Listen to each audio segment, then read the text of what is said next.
I want to just welcome everybody to a Harris Center event. If you aren't familiar with the Harris Center, I'm going to tell you a little bit about it. We're a land trust in southwestern New Hampshire in a little town called Hancock, but our reach goes far beyond that. We have over 24,000 acres of protected land. Our land is open for people to come hike on and explore, but a really big part of what we do is we help people fall in love with this place that we call home, and we do that through a lot of education and programs like this. So I'm very happy tonight. This is very exciting. Tonight, you're all here because we have an amazing opportunity with an incredible guest.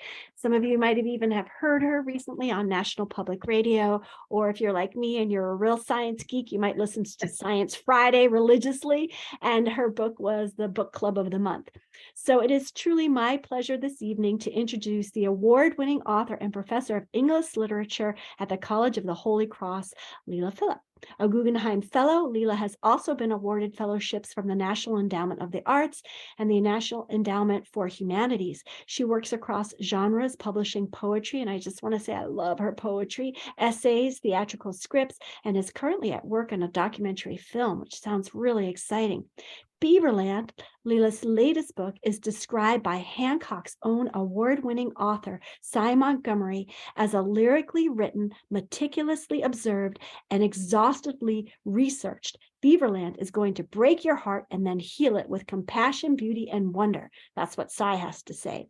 And having just read it myself and been part of a book group through the Harris Center discussing this great book, I can honestly say that if you haven't read it yet, go out and get it as soon as you can, and get it from your independent bookstore or take it out from the library. I just thought it was filled with fascinating details, history, and more things than you could ever imagine that you'd want to know about beavers. But more than that, I think what touched me most about this book is it gave me hope. It celebrates the power of how a rodent can make a difference in our world. So it's truly my pleasure. Leila, welcome to this evening. Wow, thank you so much. And thank you all for being here in this virtual space. I so wish we could be physically together. I can tell you, just an amazing group of people. I was really honored when Susie invited me and I started learning about what you do. There's actually a whole chapter in the book set in the White Mountains. So New Hampshire is close to my heart, and the beavers in New Hampshire are close to my heart. And it was quite a thrill when Cy Montgomery agreed to read the book and give me such a great kind of blurb. I'd never met her. I just was, of course, really enamored with her work. But when Susie invited me, she said, you know, I think it would be interesting for people if I would talk a little bit about who I am and why I wrote the book and how I discovered beavers myself. And of course, what makes beavers unique. And I can tell that you have all kinds of questions. So I want to get to them and let you lead the conversation. But I thought, inspired by her, I put together about 15 images that I'd like to share with you, because it was just a unique opportunity for me to go back and think about how I did start this book and who am I and how did beavers touch me? And if some of you have heard me speak about the book, you'll know that I literally discovered beavers on a walk one day.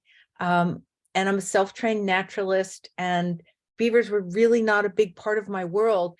And in fact, everything I write about and learned about, I would learn in researching this book. I'm really a citizen scientist. So I would spend 6 years researching this book.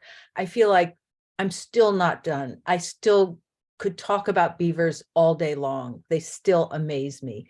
So let me share my screen and share with you a couple images, and then please get your questions ready. I'm totally up for any and all. I just begin with this because beavers have fascinated the human imagination on every continent they've been found. And this is one of the earliest images. Yes, that's a beaver there, that blue animal from the Aberdeen bestiary from the 13th century. And back in the 13th century, beavers were used in Europe, not so much for their fur, although their fur was valued, but the castor was really highly valued, and it had a lot of medicinal purposes. Beavers eat willow, and willow has silicic acid in it, which is properties of aspirin. So it probably had some medicinal properties, but it's pretty interesting to think about Pliny and early writers on the natural world talked about the beaver as being, beaver castor could cure everything from epilepsy to insanity to headaches. Anyway, beaver castor was highly sought after. But this is the road that I live on. It's Pulpit Rock Road in Woodstock, Connecticut. It's actually one of the earliest roads in Connecticut, and it was the road that the colonists, when they arrived in this part of the world, found because they were following originally Nipmuc pathways that were like a great web throughout the forests. So this is my dog Coda on the trail, and I love this picture because, on the road, this was a typical walk for us, but this day was the day we actually would discover the beaver dams, and I wouldn't really understand the reason the sun was shining so brightly until we would get down to the dam. But the day started out as it usually did, Coda bringing me her collar saying, let's get going. She's a field golden. She was a field golden, I should say. It's hard for me to talk about her in the past tense, but she did pass away. She was my canine companion for many years. And I found a lot of things with her by my side. So we got down to the bridge over this little creek, and I had been away, I think, for about a week, and got down to the bridge and couldn't believe it. The beavers had made a dam, and I didn't know much about beavers. And here you can see they've got this tree that they've, I think I could get my cursor going. Anyway, you can see that they've got a tree going down. All of this was just in progress, and it happened within maybe 4 or 5 days. So they made a dam using an old stone wall and began filling up what had been previously pretty much a swamp in between two drumlins. So it was a natural place to fill with water. Here were some of the telltale signs of them being busy, and probably many of you have seen this kind of beaver sign in the woods.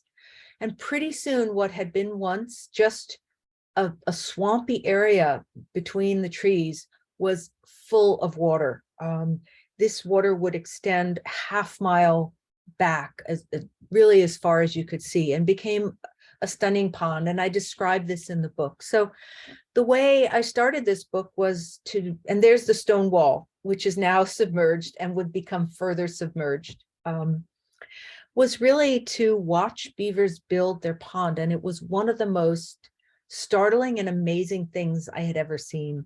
And then I would come upon the beavers usually in the evening, and one beaver in particular, and I sort of made her mine, and she sort of made me hers. And we had this relationship that went on for quite a long time. I would go down around the same time, and she was so unbelievably tenacious, and would always, watch me for a while and then just slam her tail and clearly tell me to go away.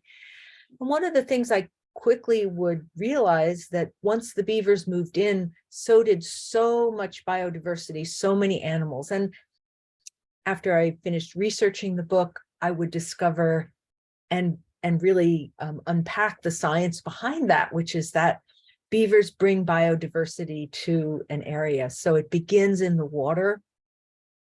Any wetland is an incredible soup of life, full of microbial life. But wetlands with beavers have something like 15 times more plankton and microbial life than wetlands without beavers. So from the water up, it begins to teem with life. And Coda was usually my guide and would find things before I could.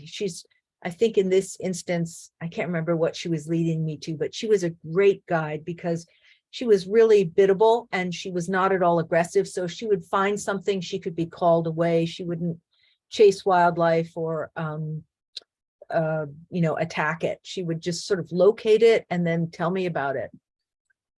In this instance, you can see all the beaver sign. They've been working on trees there. And this was actually a deer that we watched it had been actually killed by a hunter, had come down to the water. The hunter hadn't tracked it, and we kind of watched the coyotes over the weeks dismember it and eat it, and then everybody else until it was just fur. But it was interesting to kind of learn about the different feeding habits of beavers, and we can talk about that. One of the interesting myths about beavers is that they constantly have to eat trees to keep their teeth under control, and we can talk about beaver facts later, but actually they have ever-growing teeth, but they keep them under control themselves. But I include this photograph because it really sums up how I felt about the beavers. They just filled me with a sense of awe and wonder. A kind of magic came to the area. And it's interesting, I was listening to an interview with a writer who's just written a book about awe and the neuroscience of awe. And it's really interesting because everything about our culture tells us that moments of awe should make us feel bigger and better, bigger and better the American way. But actually, moments of awe make us feel small and quiet, which I think is really interesting. And I think probably corresponds with the kind of awe most of us experience in the woods and in the natural world. But of course, awe can be felt with people as well. But I just felt like the woods came alive when the beavers were there. So what would happen is that the beavers would disappear. And I was so bereft and upset about this that it would lead me on a quest to figure out what happened to them. And this became the storyline of the book. And I write about this, and I won't spend a lot of time on that now, but the beaver pond became a beaver meadow. And so this is that same beaver pond that you saw, but the beavers have left and the dam is broken apart.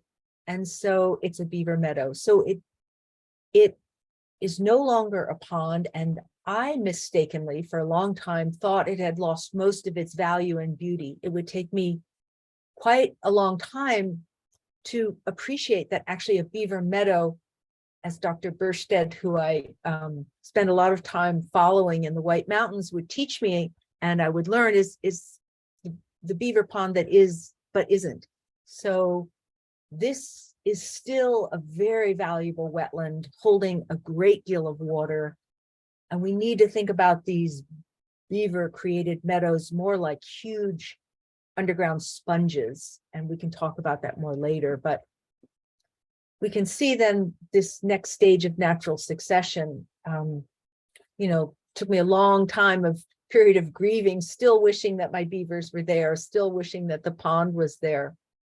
But you can see the stumps that are revealed. These were trees that the beavers had taken down. And, in the rainy season, this area will look something like this, but in other times it will dry up much more. And this area also will play a valuable role because eventually, and already brush is growing up, and then trees that need disruption to grow will grow in this area. There's so much I could say about a beaver meadow, but I want to just keep moving here. So what was really an important moment in the book is when I came back down from the White Mountains and was thinking about all I had learned up there in the Hubbard Brook watershed from Dr. Burstead and Dr. Bailey, and from the research that was going on there and all the reading I was doing about beavers, I realized that I needed to think a little bit more like a beaver in terms of what had happened to my own beavers down here. And I pulled up GIS maps, and I tell this story in the book, and I actually would find, if not those beavers, then I think their beaver progeny. And I would discover that the beavers had moved down in the watershed the way beavers do, and we're actually still in the neighborhood, just in a different location. So like most humans, I don't like change. So I wanted beavers to be still where I wanted them, but they had moved down to another spot. And so this is me where the beavers are. Just last week, we had this kind of freaky warm weather, and they were out actually cutting down this tree. And I was very curious. They've actually made this new pond because they're being hassled where they are. They have a beautiful pond just up from here, but a landowner just broke down their dam because he is afraid they're going to flood their roads. So there's still, beavers still have a really hard time. But because thankfully the weather was warm enough, the landowner breaking the dam could have been fatal to them, because if it was deep winter, they would not have had enough ability to, build a new dam. They wouldn't have been able to get out, cut down new trees, and swim around and build a new pond. They just would have had not enough water to get back into their lodge. It would have been probably fatal for them. But anyway, luckily, they managed to build this new pond, which is really interesting. So I'm going to move here to this map, because this is a map that's in the book. I write about this early anthropologist who became obsessed with beavers in the 1800s, Lewis Henry Morgan, who was actually an industrialist. But out in Michigan, when he was visiting his friends who were building railroads in the Michigan Marquette area to mine for all the different minerals out there and get them across the Great Lakes, he saw these beaver dams and he was just amazed by them. So luckily, he fell in love with beavers and started documenting what they were doing, because his book, The American Beaver, is a tremendous record, the first authoritative account of beaver in North America. And his maps documented probably the last remains of Beaverland, because in the late 1860s, it was just being dismantled because of resource extraction. So if you can see my cursor, in the book, I describe being on the hunt. I actually go out to Michigan and I'm looking for what remains possibly of Morgan's dams. But what I want to point out is, if you go to the top of Teal Lake in the upper right corner, and then you kind of go down at an angle where the water would follow the land, you can see that along these streams, and this is, I think, the Carp River, these are a series of beaver dams. So beavers will do this. They will not just make one beaver dam, one pond. They will make a succession of beaver dams along a river system. So they make what's called a beaver damming complex. And that's actually what the beavers here were doing in Woodstock. I just didn't understand it yet. And if you go follow my cursor along this road here, moving east to west here and go out to number 19, this is the beaver pond that I actually find in the book, number 19. And Lewis Henry Morgan's map becomes important because, and this is the Grass Lake Dam. Is this a beautiful illustration? So he actually did this incredible thing, went to great expense over the years. He spent 12 summers photographing and documenting these beaver works out there. And this is one of the beaver sites that I actually find and discover is still there. So that means that this is an active beaver site that is still being worked by beavers over 150 years later. And this is a researcher that I write about in the book, Dr. Jordan Kennedy. And this is an aerial drone photograph. She did an interesting study out in Montana. She grew up on the Blackfeet Reservation. Her father's registered, enrolled member of the Blackfeet tribe, although her mother's Swedish, so she's technically not enrolled Blackfeet, but she's culturally Blackfeet. And She, for her thesis, her engineering thesis at Harvard, was doing this fascinating study of beaver damming complexes.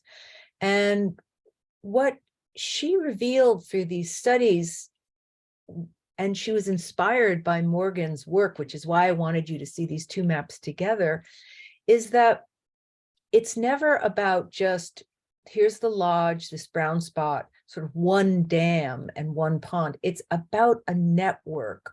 And it's not just about a series of dams. You can see them, these brown lines, but even more than the dams, it's about the canals.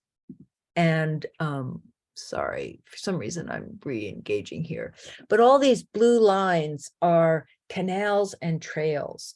So what the beavers basically do when they create all these canals that go out from the sides of a pond or a wetland is they're creating areas for the water to move into the land.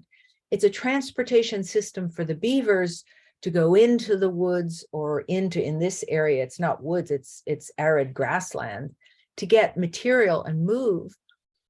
It also means that water is able to interact with the land and slow down. The only slide I wanted to show you after that was of just a close-up of a Montana beaver dam, where you could see that out west, where the spring floods are really fierce, the dams are really big, like 8 to 10, 20 feet tall and made of big sticks and branches. Whereas out here in the east, where we are working with woodland environments, the dams tend to be smaller. But I just wanted to kind of show you those things because I think, you know, beavers slow the water down. And there's this interesting conversation, I think, happening finally. Some people call it the slow water movement, where people are talking about how to think more like, what does water need to do and want to do, rather what do we want to do with water? And beavers can really help us with that, because this is what they do with all those canals and these series of dams that they will build along a stream or a creek. They slow the water down. So they'll slow it down, and as it slows down, it's cleansed. So we could think about every beaver wetland as a great sponge holding water for us in times of need, for drought, or there to grab water for us if there's a flood, but also like a giant coffee filter. So, but also just as we realize that our engineered response to trying to control water is so not working, the more we can use what's called, you know, nature-based responses, and beavers fit into that, we're just going to be so much better off. And I could talk about this all day and take any and all questions, but I think this is where beavers are such an amazing story, because, you know, we almost wiped them out with the fur trade. We over extracted them as a resource. We didn't understand, or even if we understood, we didn't care. But then, you know, smart policies at the right time did bring them back. In 1904 and 1914, people worked really hard to get beavers back.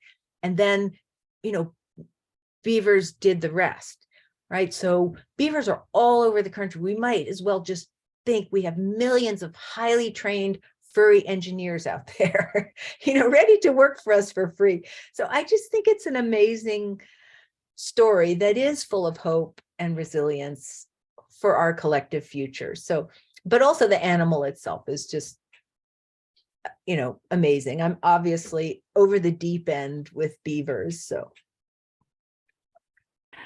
Leila, shall we take questions? I mean, really, sure, I don't want yeah. to take up all the time talking.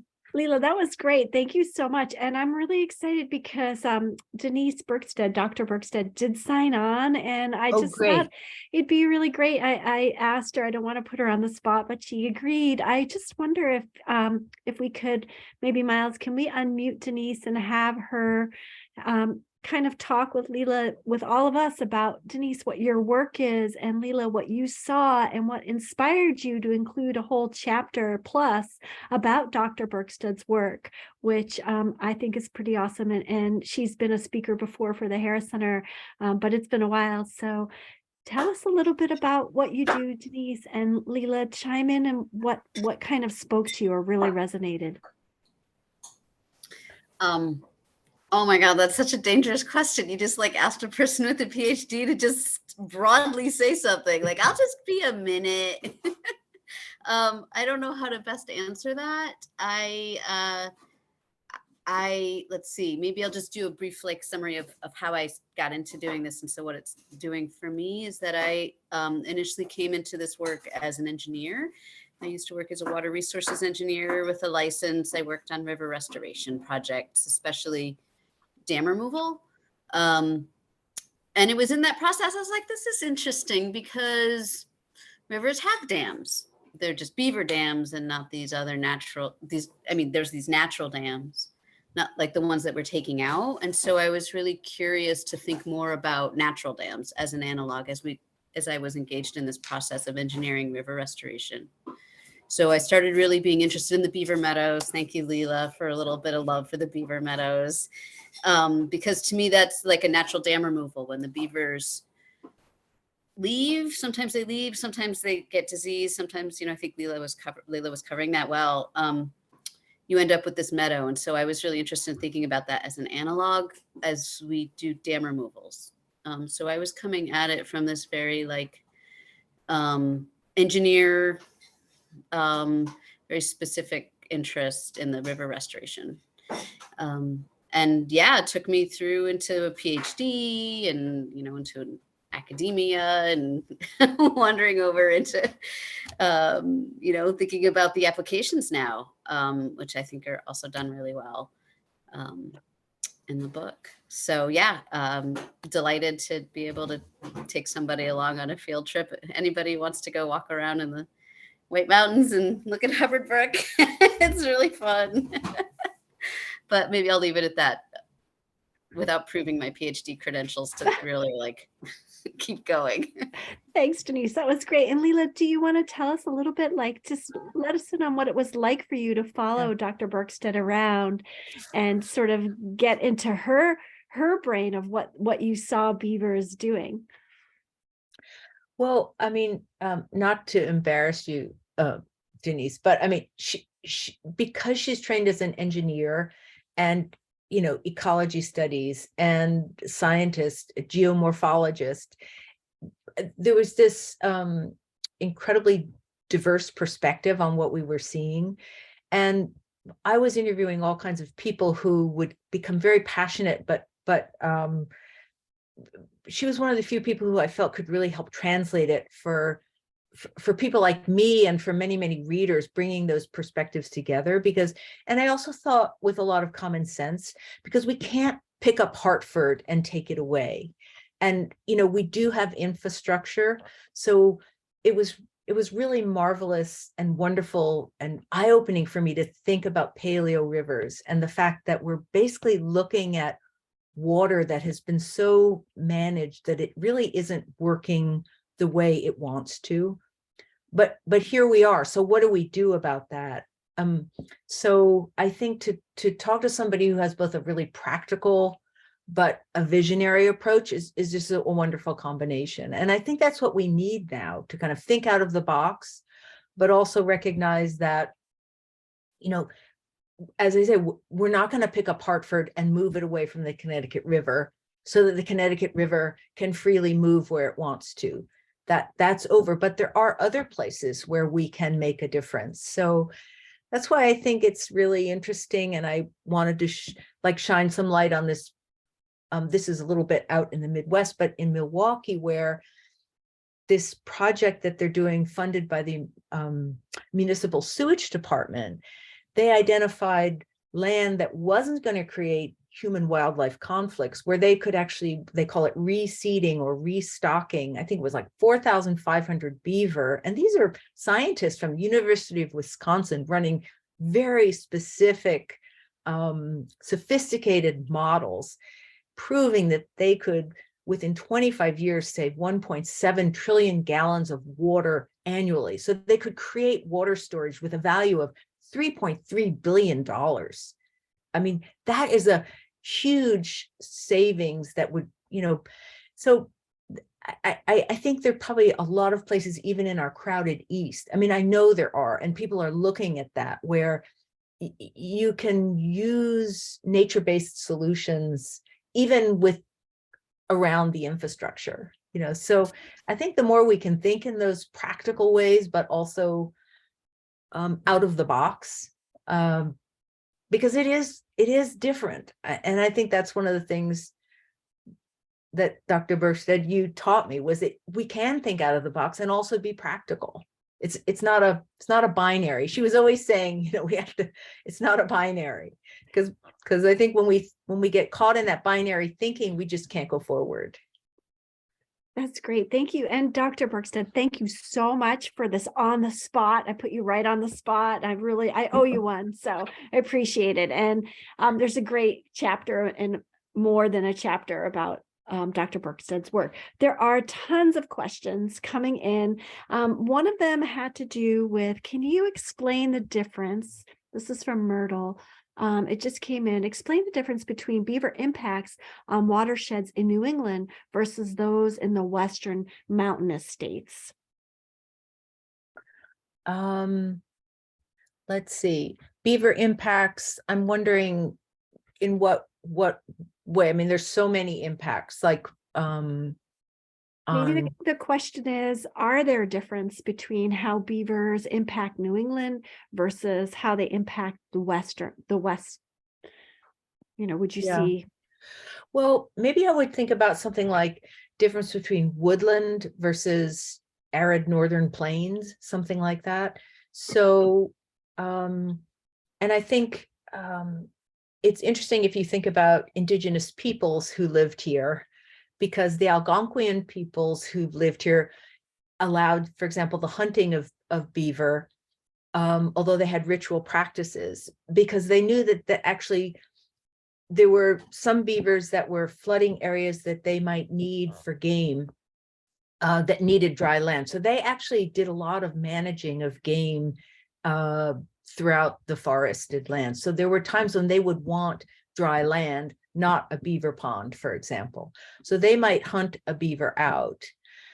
So I think basically there could be impacts where beaver could be sort of putting water in places where humans need to be historically, right? Pre-colonization even.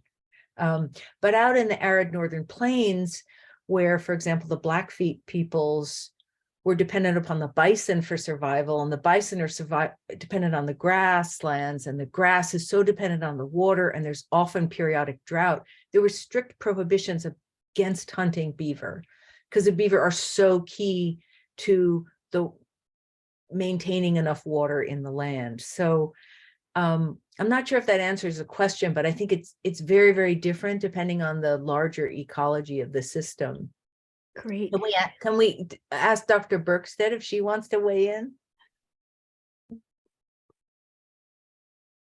Yeah, we have to unmute you. Yeah, sure. I mean, this is just so dangerous, right? You must feel so on the spot, like I'm like here, like I'm gonna, gauge the answers. No, but I mean, there's so many different ways. This was a great answer, and I hadn't known. Actually, I didn't know that about the Blackfeet and the prohibition on beaver hunting, which is amazing to learn. It makes a lot of sense. I think I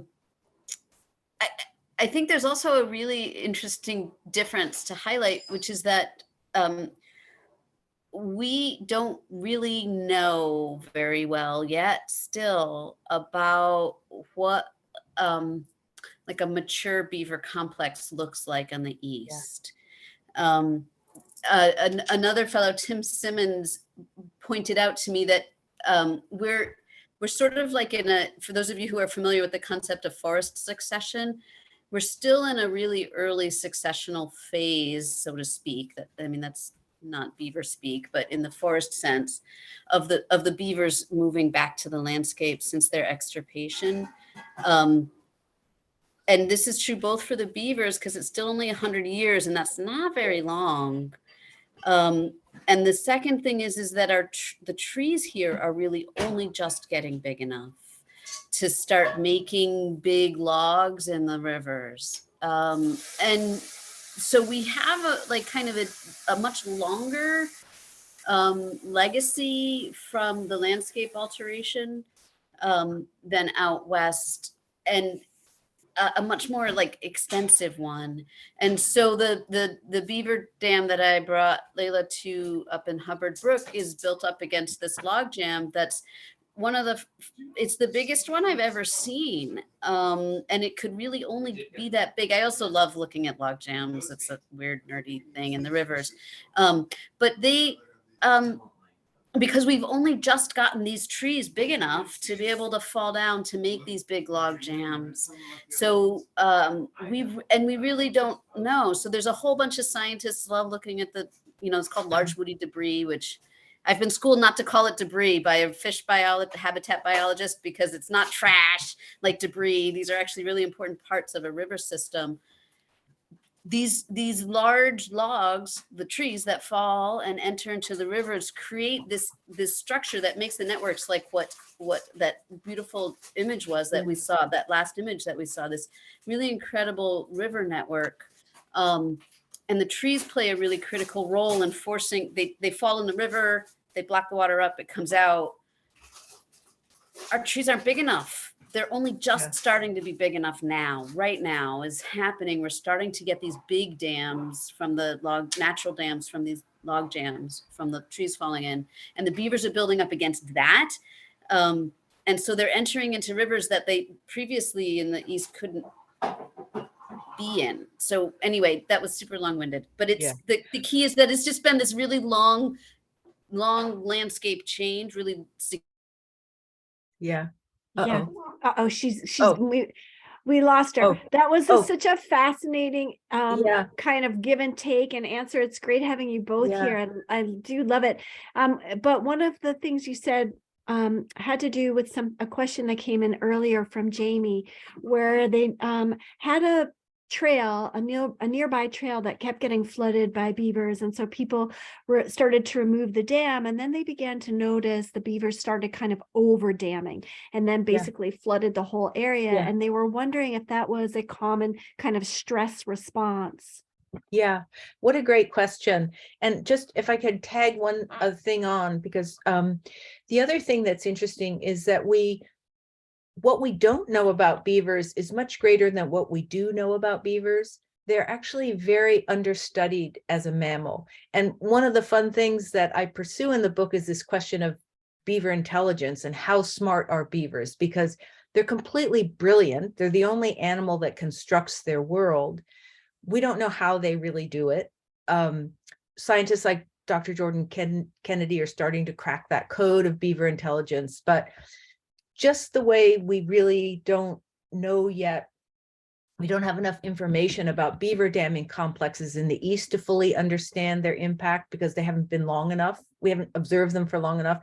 Similarly, we don't know that much about the mammal, but one of the things we do know is that the theory that because they're rodents, they would reproduce at great rates and that they're kind of very durable is actually false. That there was this kind of Venn diagram that was really popular in the 80s that was sort of saying, if we don't kind of like control beavers and use lethal means to control them, they're going to get out of control so fast.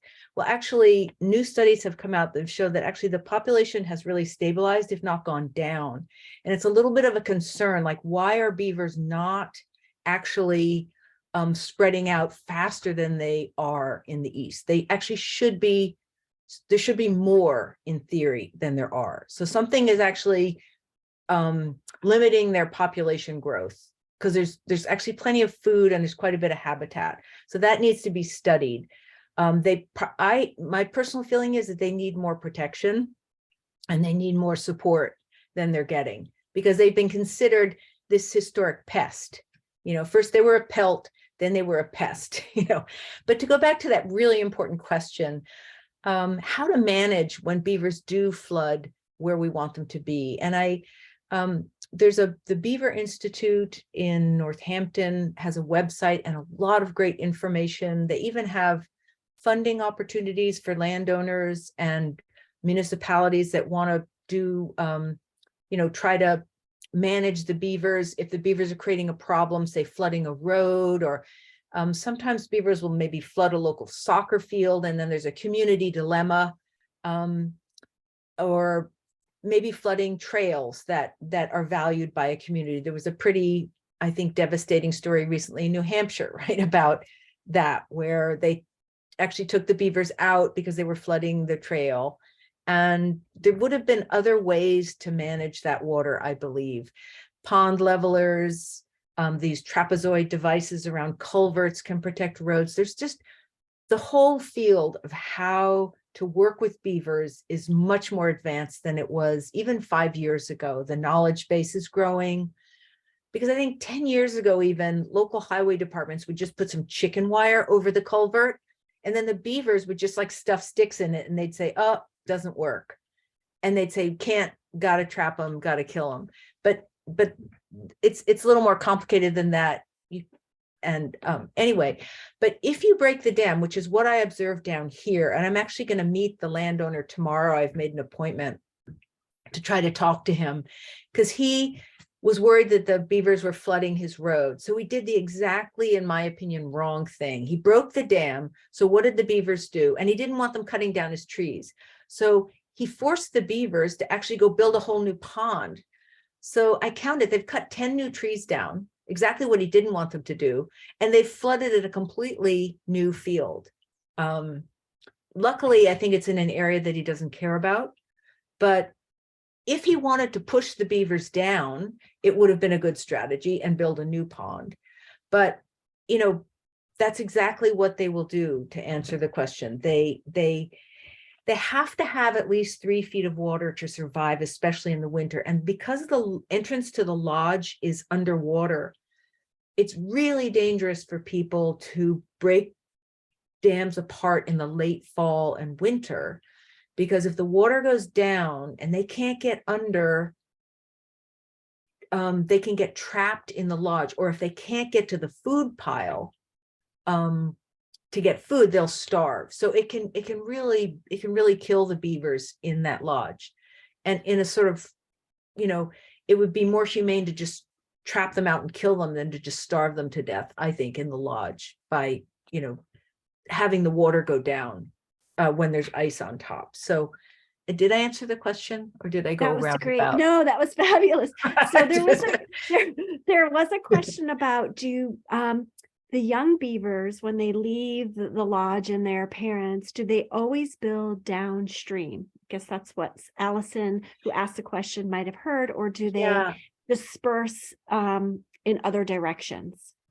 I love that question, because I was like a dog with a bone. I was like, I wanted to answer that question in the book. And because everybody says that, but there actually is no science behind that question. So it's one of those questions that I'm now suspicious of, because there've been so many questions that have been carried along and disproved. And for example, one of the big rationales still today for removing beavers from an area is that they warm the water and they kill the fish. This is still the major reason that beaver dams are removed throughout the Midwest. And yet, study after study out in the Northwest has proved that beaver damming complexes actually increase populations of salmonids, which are cold water fish, and trout are cold water fish. And so, yes, trout and salmonids need cold running water at times in their life cycle, but not every part of the stream system needs to be cold running water. In fact, they need the refugia created, and they need all kinds of aspects that are created by beaver damming complexes. In fact, there's a theory now that, how salmon jump, that salmon actually evolved to leap to get over beaver dams.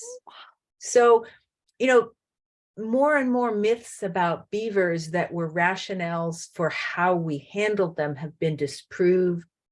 So I'm wondering about that one about them always going downstream. Maybe, I don't know. Sounds like we need some more beaver researchers out there. I'm trying to get the audience. There's a lot of us here tonight. And if you are looking for research, this sounds like a very fertile ground. There have been a lot of comments in the chat about people really frustrated with the treatment of beavers in their town or their community. And I guess I'm really wondering if there's anything that you could recommend to help advocate for beavers in our towns. Like, we can make a difference in our own town, in our own community. What would you say would be a good step to help people become more beaver wise and the benefits of beavers? Well, I think one of the things that I've learned is you're not going to change people's really historic attitudes about beavers, but I think you can often find common ground. For example, down in the Chesapeake, they're making some pretty cool inroads with bringing beavers into areas where historically people were against them, by saying, hey, maybe you don't like beavers, but do you like duck hunting? And sure enough, they discovered that the duck hunters are now all over having beaver damming complexes on their land, because guess what? All that biodiversity includes ducks. So this one farm that I write about, the younger generation, they were going to trap out the beavers, and they went to their parents and they said, hey, guess what? Can you please leave the beavers? Because on that 8-acre pond, it's the best duck hunting we've ever had. And, so I think there are a lot of ways in which interests can overlap, and we all need water. So I think I think bringing people to a realization of the things that beavers bring to the area is really important. And I think in my town, what makes a difference is often dollars and cents. So just pointing out that putting in a pond leveler is going to actually save money over time can also be compelling. But it isn't, I wrote opinion pieces about the environment and politics and culture for the Boston Globe for years. And I learned pretty early on that you can't tell people anything. And we live in this information deluge and this kind of all these problems in our culture right now about civil discourse. So I think sharing sort of what you care about and what they care about and finding that common ground is what I can recommend. But I do think right now, also being really clear-eyed, we are facing increasing drought and flood and fire. And beavers bring water that we need, or they create water storage to help with floods. They bring so many solutions to those things. Maybe not solutions, but they really help with those things that I think it's pretty hard for people not to see their value in the land. And that would be my advice. That would be my advice. That's just fabulous advice. And it's just about 6:30. It feels like that's the best way to end it, because I think you just gave us such good advice. You kind of told us to enter things sideways, to point out kind of where our common ground lies for it. And I just want to thank you for an absolutely fascinating discussion this evening. I want to thank Denise, who got put on the spot. Thank you, Denise. Yeah, we really appreciate that. And for all of you for showing up, and sorry we didn't get to all of your questions. We're definitely going to have more programs about beavers in the future. I've already asked Denise about a future program. And I just, again, really want to recommend reading Beaverland if you haven't already. It's an incredibly written book. It's beautiful. It's poetic. And you'll learn so much. And the next time you walk by a beaver pond, you will feel so grateful to have read Leila's book. So Leila, thank you so much. And thank you everybody for coming out tonight. Can Leila, I say one? Yes, can I of say one course. last thing? Just Yes. if people have questions, I'm really happy to hear from people. I love hearing from readers. my email's at College of the Holy Cross.